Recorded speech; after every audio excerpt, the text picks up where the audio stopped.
Vamos tratar aqui de vetores.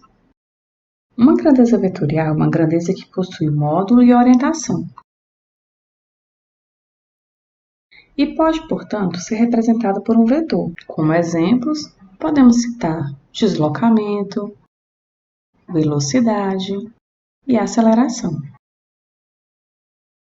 que são grandezas físicas vetoriais.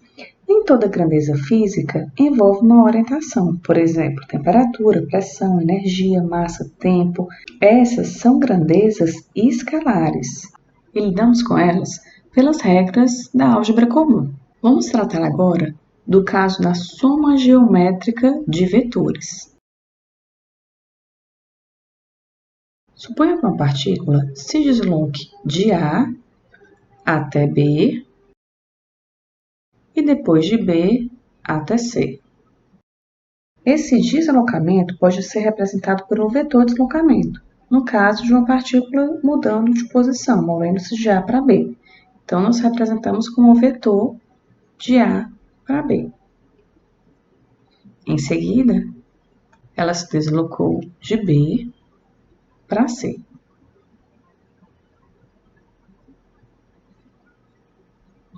Nós podemos representar o deslocamento total como um único deslocamento de A para C. Chamamos esse deslocamento de A para C de vetor soma ou vetor resultante. Vamos chamar esse vetor de vetor S, que é o vetor soma, o deslocamento AB de vetor A e o deslocamento BC de vetor B'zinho. Dessa forma, podemos escrever o vetor soma como sendo o vetor A mais o vetor B. Note que para representar o vetor, temos que colocar essa setinha sobre a letra que você está representando. Para indicar apenas o módulo, você escreve sem a seta.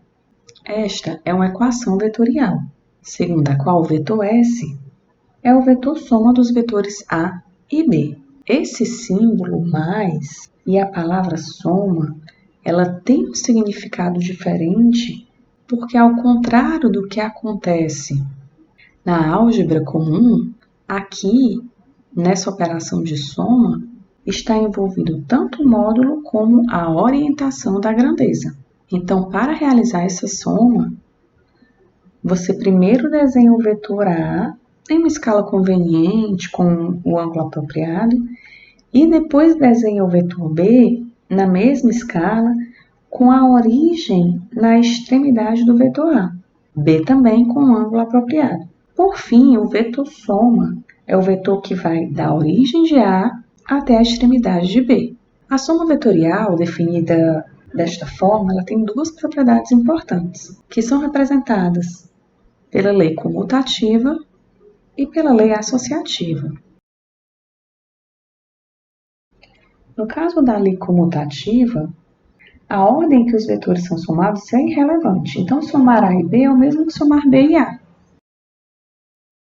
Já no caso de existir mais de dois vetores, nós podemos agrupá-los em qualquer ordem para somá-los. Então, suponha que nós temos os vetores A, B e C, e nós podemos somar A e B e somar o resultado AC,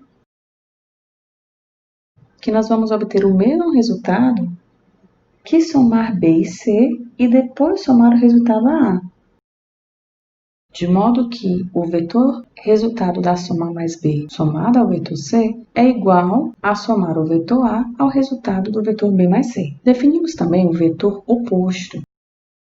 O vetor oposto ele tem o mesmo módulo e a mesma direção que um determinado vetor, só que tem um sentido oposto. Por exemplo, dado um vetor B, o vetor oposto será o vetor menos B, que possui a mesma direção, mesmo módulo, porém sentido oposto.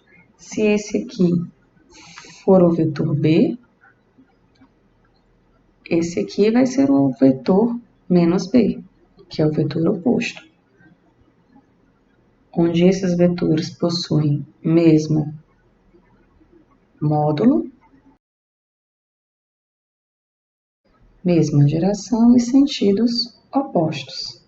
A importância de se definir o vetor oposto, a operação soma, de se somar o vetor B ao seu vetor oposto, dá zero.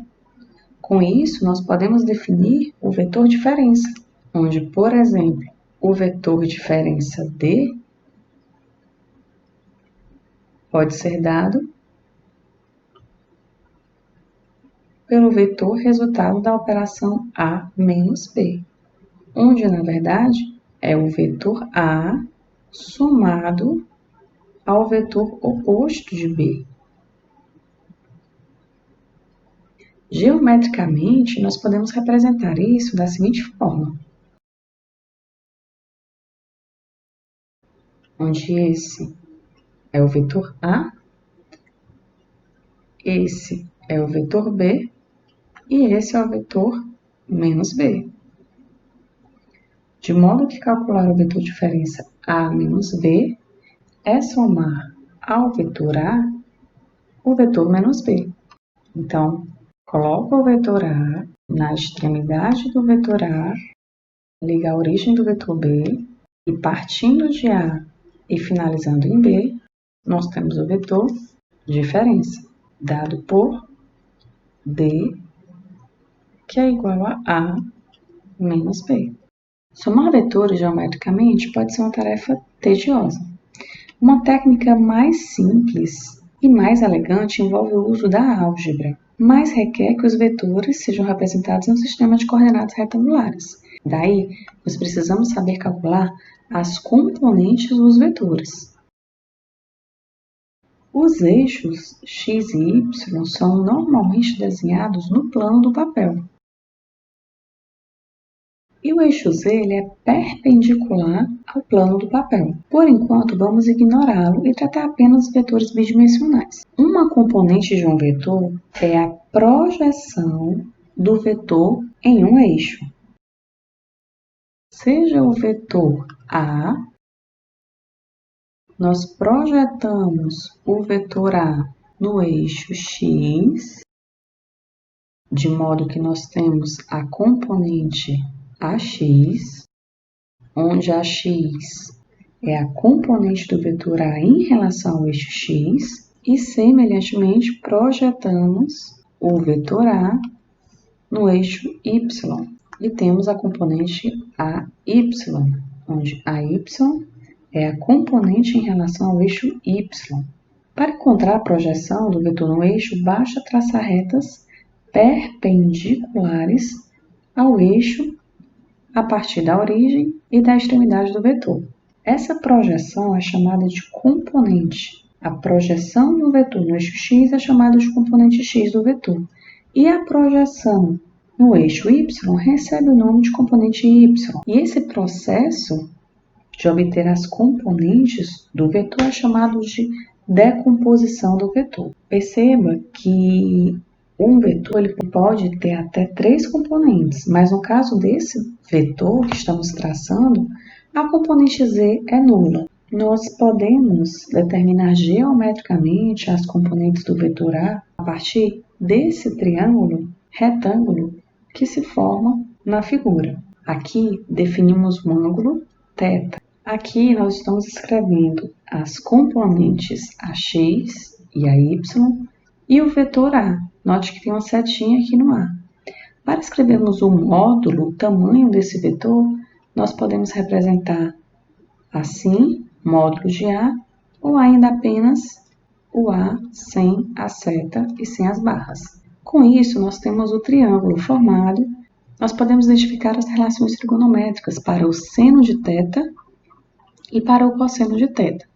No caso do seno, nós temos o cateto oposto, onde o cateto oposto ao ângulo é AY, então nós temos que seno de θ é cateto oposto, que é o AY, sobre a hipotenusa, e o cosseno de θ é o cateto adjacente, que no caso é o AX, dividido pela hipotenusa, que é o A. Daqui, nós identificamos que o AY é igual a A seno θ, enquanto que o AX é igual a A cosseno θ. Essas relações foram obtidas do triângulo formado. Então, perceba que a componente AX, ela está colada ao ângulo, e AX é A cosseno θ. Cosseno de colado, A cosseno θ, colado ao ângulo. Já a componente AY está sem o ângulo θ, então seu valor é A seno θ. AY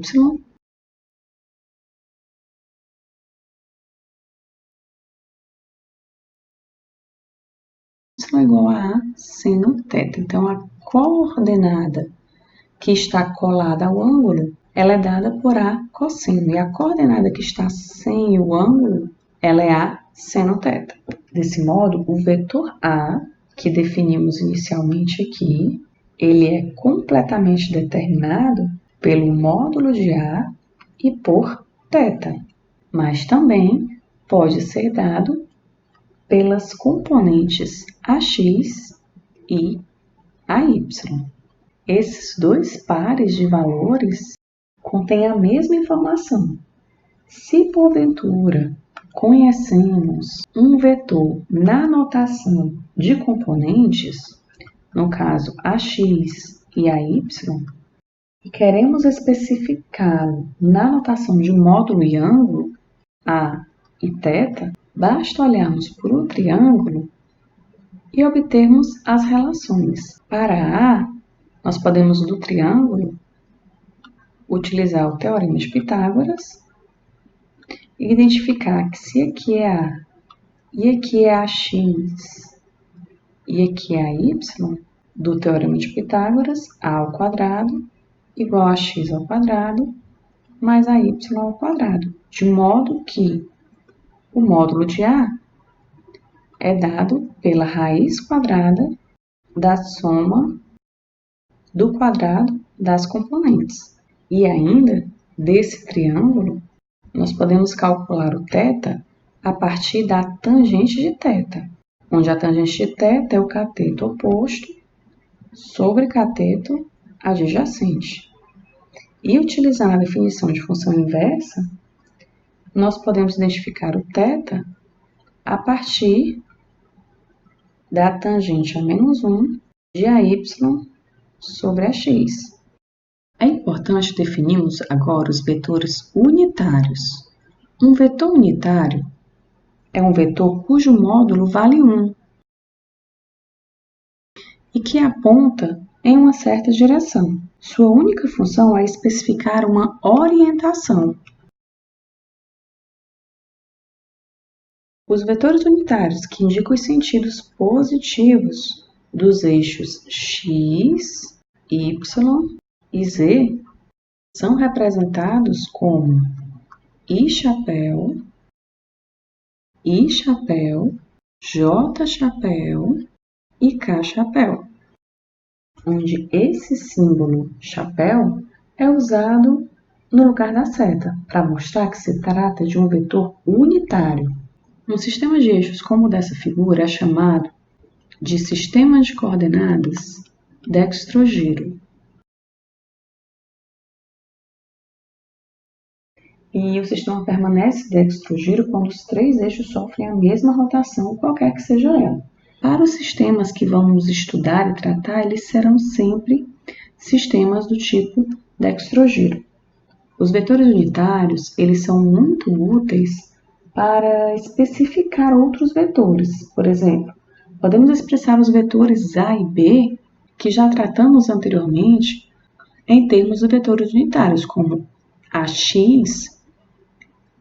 na direção I chapéu, mais AY na direção J chapéu. Assim como o vetor B pode ser escrito como BX na direção I chapéu, mais o BY na direção J chapéu. Isso no plano XY, mas se estivesse no espaço, ainda teríamos a componente AZ na direção K chapéu, assim como o vetor B teria a componente BZ na direção K chapéu. E uma forma de somar vetores consiste em combinar as componentes eixo por eixo. Por exemplo, um vetor soma dado pelo vetor A mais B. onde escrevemos o vetor A e escrevemos o vetor B, que acabamos de identificar em termos dos vetores unitários. Separando eixo por eixo, nós temos, de maneira que podemos identificar a coordenada x do vetor S, a coordenada y do vetor S e a coordenada z do vetor S. De maneira que podemos escrever o vetor S em termos dos vetores unitários. Outro ponto importante que precisamos relembrar diz respeito à multiplicação de vetores. Existem 3 formas de multiplicar vetores, e nenhuma é exatamente igual à multiplicação algébrica. É o caso de multiplicação de um vetor por um escalar. Quando multiplicamos um vetor A por um escalar qualquer, que vamos chamar de S, obtemos outro vetor cujo módulo é o produto do módulo de A pelo valor absoluto de S. E a direção é a mesma de A e o sentido vai depender se esse escalar S é positivo ou negativo. O sentido vai ser o mesmo de A se o S for positivo. E vai ter o sentido oposto de A se esse escalar S for negativo. A outra possibilidade é a multiplicação de um vetor por um vetor. E existem 2 formas de multiplicar um vetor por um vetor. Uma forma é conhecida como produto escalar e resulta em um escalar, e a outra é o produto vetorial, que resulta em um vetor. No caso do produto escalar, nós temos como resultado um escalar, um número, e o produto escalar dos vetores A e B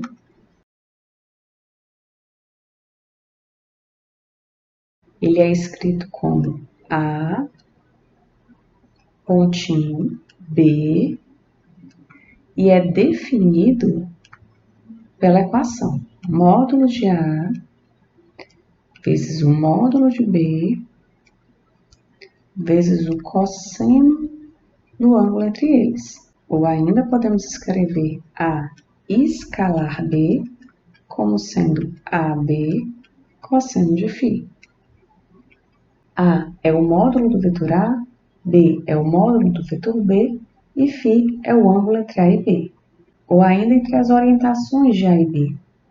Na realidade, existem 2 ângulos possíveis, φ e 360 menos φ. Qualquer dos 2 pode ser usado, porque o cosseno dos 2 ângulos são iguais. Observe que esse lado da igualdade contém apenas escalares. Assim, o produto A escalar B representa uma grandeza escalar. E nós lemos isso aqui como sendo A escalar B, nos resultando uma grandeza escalar.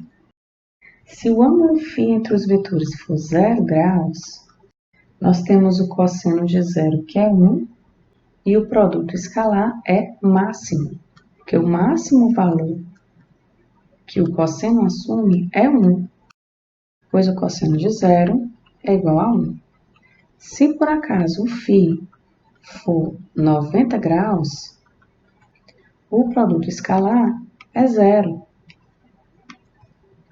A escalar B é igual a 0, pois o cosseno de 90 é igual a 0. Nós podemos ainda escrever esse produto escalar como sendo A escalar B é A cosseno φ vezes B, ou ainda A vezes B cosseno φ. É a mesma coisa, é o mesmo resultado. E com isso, fica fácil ver que o que nós temos é A cosseno φ, que é a projeção de A nesse eixo, ou ainda nós podemos escrever como sendo A vezes a projeção de B no A, que é o B cosseno φ, que é a projeção de B ao longo de A, ou ainda a componente de B em relação a A, que é B cosseno φ. Então, a gente pode ver esse produto escalar como sendo a projeção de uma componente sobre a outra. Se os vetores forem escritos em termos dos vetores unitários, se, por exemplo, nosso vetor A foi escrito na forma e o vetor B, o produto escalar assume a forma, que pode ser expandida de acordo com a propriedade distributiva. Então, nós vamos fazer esse produto escalar de AX e chapéu com BX e chapéu, mais produto escalar de AX e chapéu com BY, J chapéu, mais o produto escalar de AY, J chapéu com BX e chapéu, e o produto escalar de AY, J chapéu com BY, J chapéu. Isso aqui nos dá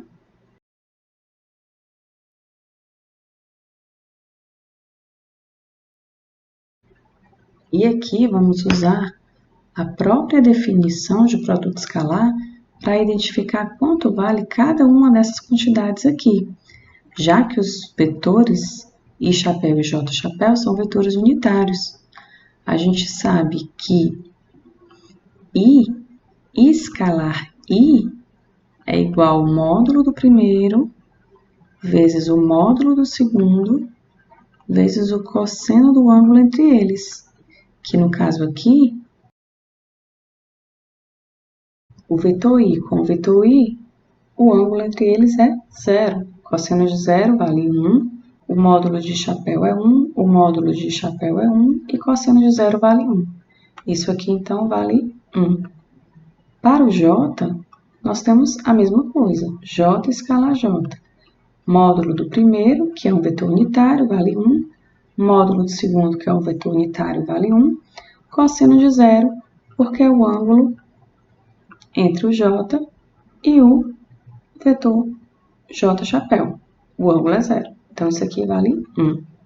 No caso dos vetores I escala J ou J escala I, o que nós temos é módulo do primeiro vezes o módulo do segundo vezes o cosseno do ângulo entre eles, ó, que é de 90 graus. E o cosseno de 90 é 0. Então, I escalar J dá 0, assim como J escalar I também dá 0. Logo, I escalar I dá 1, no caso de serem iguais, dá 1. I escalar J dá 0, porque são perpendiculares. J escalar I dá 0, porque são perpendiculares. J escalar J dá 1. Só sobra nessa soma os termos AX, BX mais AY, BY. Se por acaso tivéssemos ainda a componente Z, nós teríamos aqui o termo AZ e o termo BZ. E aí isso daria como resultado mais uma soma aqui de AZ, BZ. Como não temos o termo, eu não vou colocar essa soma aqui desse termo em Z.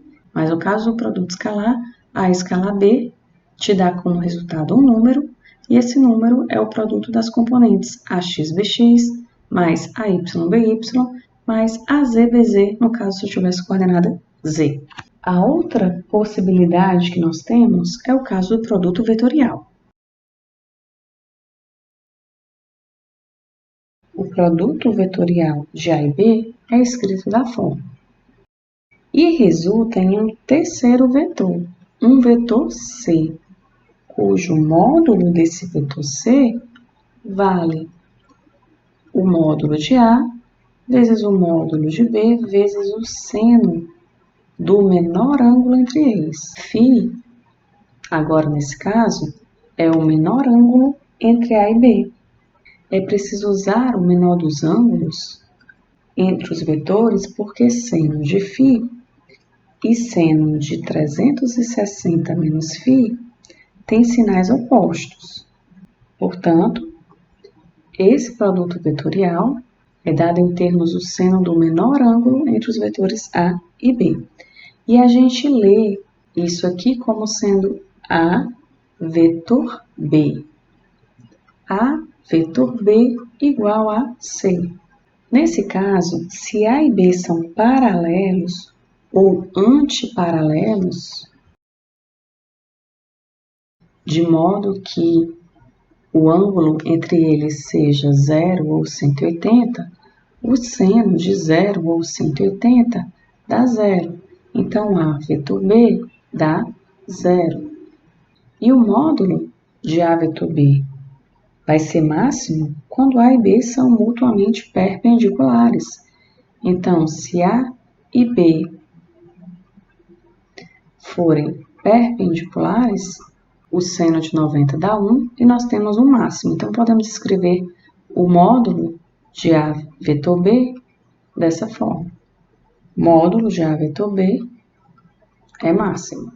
É máximo quando os vetores A e B são perpendiculares, formam 90 graus. A direção desse módulo de A vetor B, ou módulo de C, como escrevemos aqui, é perpendicular ao plano definido por A e B.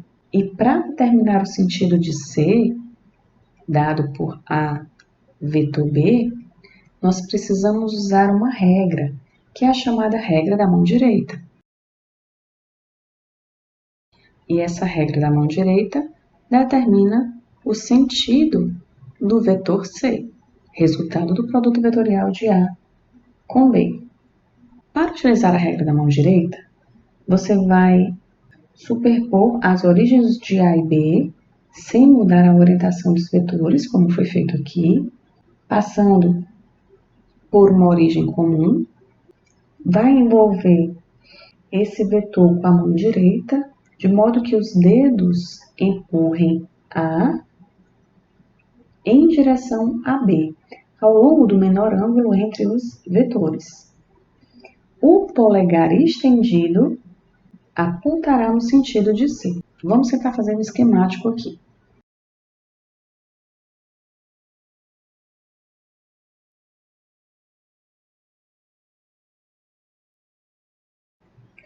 Então, os dedos devem empurrar A em direção ao vetor B ao longo do menor ângulo entre eles. Esse polegar estendido aponta no sentido do vetor C. O vetor C, então, está ao longo desse eixo aqui, formando 90 graus com o plano gerado pelos vetores A e B. No caso do produto vetorial, a ordem dos vetores é importante, de modo que A vetor B é igual a menos B vetor A. Então, você tem que tomar cuidado, porque se você aplica a regra da mão direita no sentido oposto, você tem um sinal de menos aqui que aparece. Então, A vetor B é diferente de B vetor A, porque A vetor B é menos B vetor A. Não são iguais. Ou seja, a propriedade comutativa não se aplica ao produto vetorial.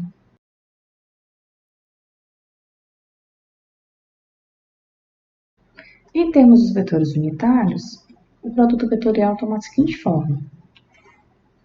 Vamos definir os nossos vetores como sendo um vetor na coordenada com coordenadas x, y e z.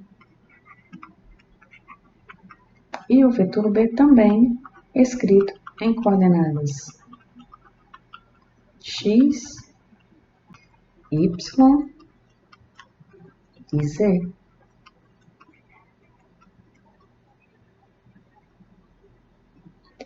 Então, produto vetorial de A vetor B vai ser dado por, vamos reescrever A e B e fazer o produto vetorial termo a termo.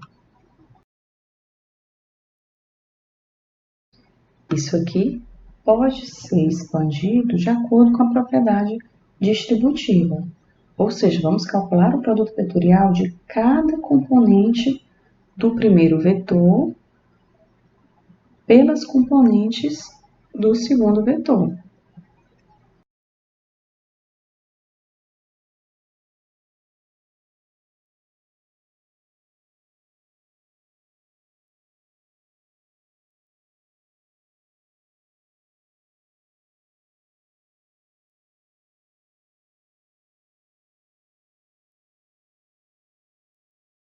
Nós devemos identificar quem é cada produto vetorial desse, obtido a partir dos vetores unitários I, J, K.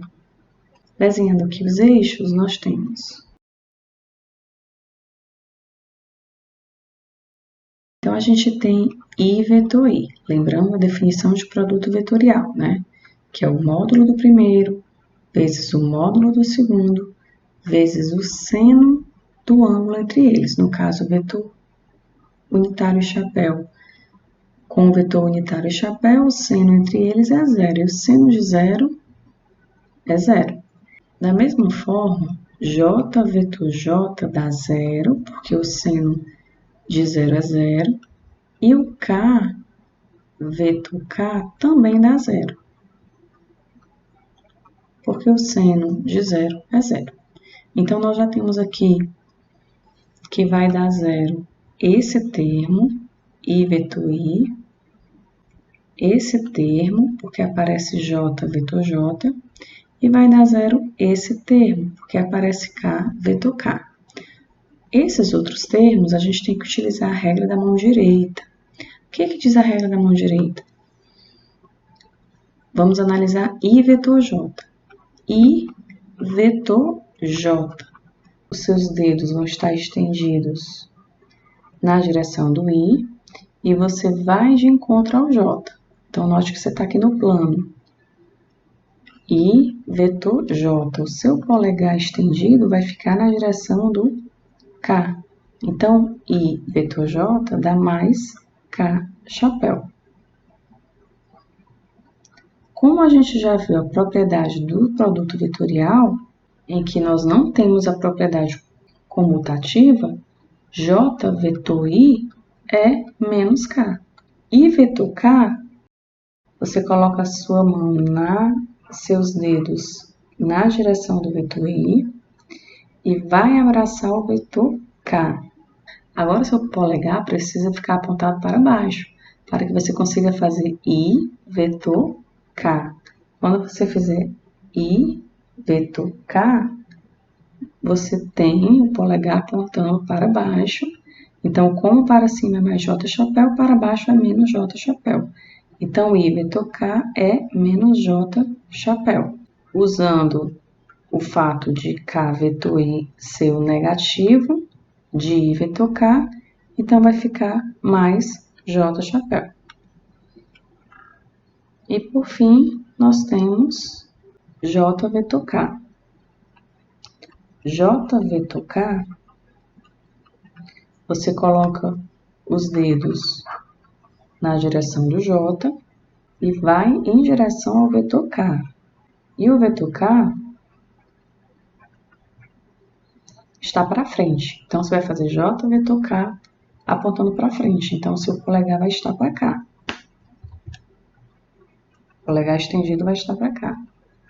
Então, J vetor K, quando você for em direção ao K, o seu polegar estendido está na direção de mais I chapéu.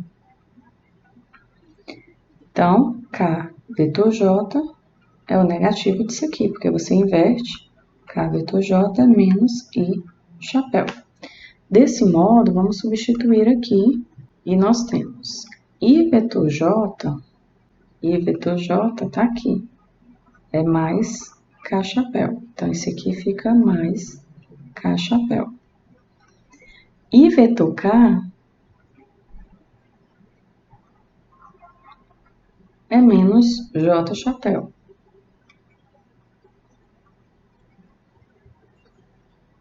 J vetor I é menos K chapéu.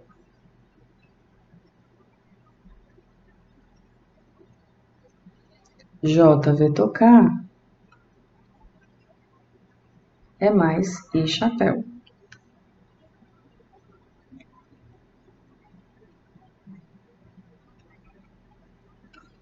K vetor I é mais J chapéu. E K vetor J é menos I chapéu. Reescrevendo esse produto vetorial, nós temos então que A vetor B é igual.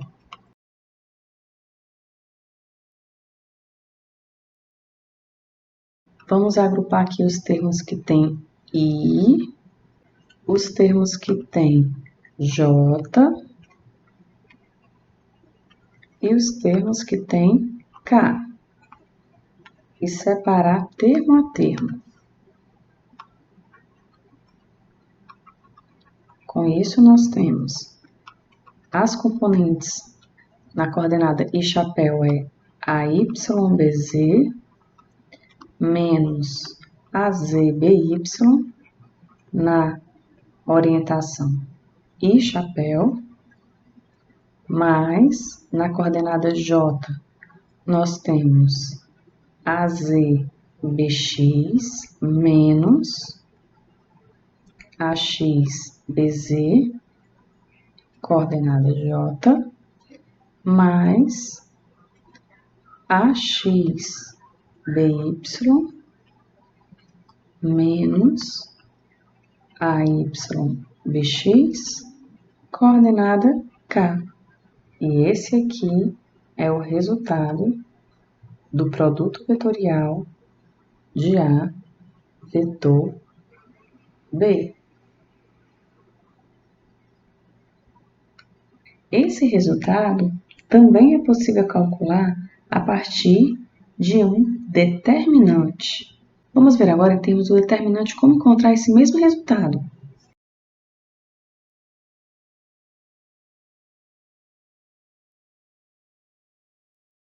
Para o produto vetorial utilizando um determinante, a gente vai escrever A vetor B e reorganizar as coordenadas x, y, z dos vetores A e B no determinante. Então, nós só colocamos aqui as coordenadas I,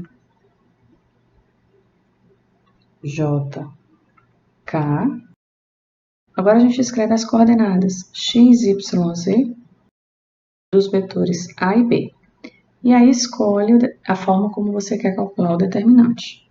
Eu vou escolher aqui, repetir as duas colunas. Então, eu vou repetir aqui I, AX, BX e J, AY, BY.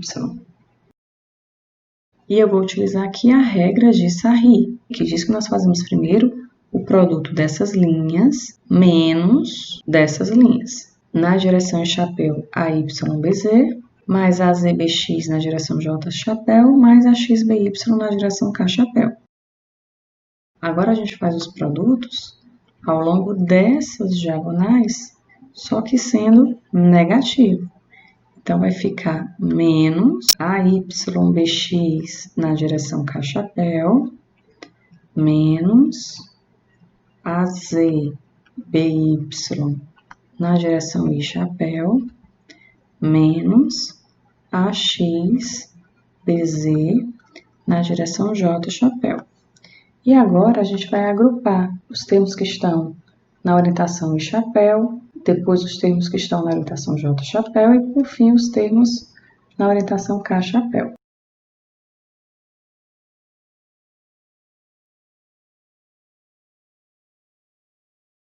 Então, agrupando os termos que estão com as coordenadas I chapéu, J chapéu e K chapéu, nós encontramos exatamente o que tínhamos encontrado bem aqui. A vetor B é a YBZ menos a ZBY, na orientação I chapéu, mais a ZBX menos a XBZ, na direção J chapéu, mais a XBY menos a YBX, na direção K chapéu.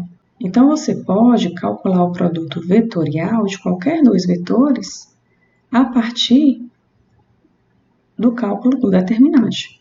O determinante que precisa ser montado dessa forma aqui. Coordenadas IJK, componentes do primeiro vetor e em seguida as componentes do segundo vetor. A regra que você vai utilizar para resolver o determinante não importa. O que importa é que você no final consegue resolver o produto vetorial por meio do determinante e é até mais simples do que o que fizemos aqui para analisar toda essa combinação de produtos vetoriais aqui. Um ponto que é interessante destacar aqui é que para verificar se um sistema de coordenadas x, y, z ele é dextrógiro ou dextrogiro, basta aplicar a regra da mão direita ao produto vetorial I vetor J e tem que dar o vetor K chapéu. Se você fizer I vetor J e um sistema dado e der o resultado K chapéu, de modo que se os dedos empurrarem o I chapéu na direção do J chapéu e o polegar estendido apontar no sentido positivo do eixo Z, o sistema ele é dextrógiro ou dextrogiro, que são os casos de maior interesse. Bom, essa é uma pequena revisão sobre vetores e é importante ter isso muito claro em mente porque a física ela lida com um grande número de grandezas que possuem um módulo e uma orientação e precisa de uma linguagem matemática especial. E a linguagem é a linguagem dos vetores, utilizada e necessária para descrever essas grandezas. Bons estudos para vocês e até o próximo vídeo.